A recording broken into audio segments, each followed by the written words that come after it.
যুক্তরাষ্ট্রের মাটিতে বাংলাদেশি বীরের বর্ণাঢ্য বিদায়। শোকের পাশাপাশি সম্মানের সঙ্গে চিরতরে যাত্রা করলেন পরলোকে।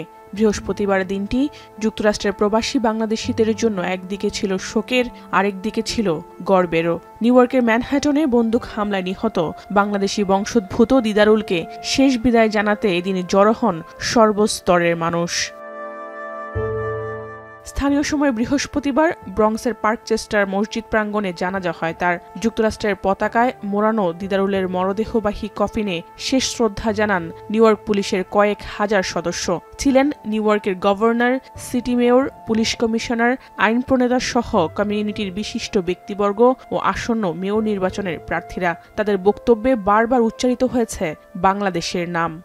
Aizan, look around you. Look at all the NYPD officers here and outside this mosque and across this city who stand with you.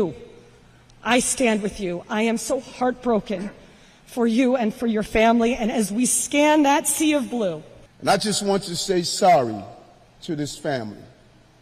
I want to say sorry as one parent to another parent. And we must live in the spirit of Officer Islam. And what he stood for and what he would always stand for. জানাজা শেষে দিদারুলের মরদেহ দাফনের উদ্দেশ্যে নেওয়া হলে রাস্তার দুপাশে হাজার হাজার পুলিশ সদস্য তাকে শেষবারের মতো স্যালুট জানায়। পরে তাকে নিউ জার্সির লোরেল গ্রোভ কবরস্থানে দাফন করা হয়।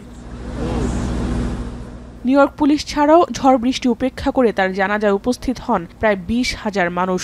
উপস্থিত ছিলেন নিহত দিদারুলের পরিবারের সদস্য সহ বাঙালি কমিউনিটির অনেকে।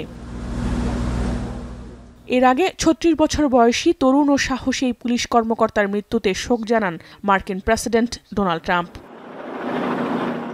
গেল সোমবার নিউ ইয়র্কের ম্যানহাটনের পার্ক এভিনিউর এক বন্দুক হামলায় কর্তব্যরত অবস্থায় নিহত হন পুলিশ অফিসার দিদারুল ইসলাম। একই ঘটনায় নিহত হন আরও 3 জন। এ ঘটনায় হামলাকারী 27 বছর বয়সী শেইন ডেভন তামুরাও আত্মহত্যা করেন।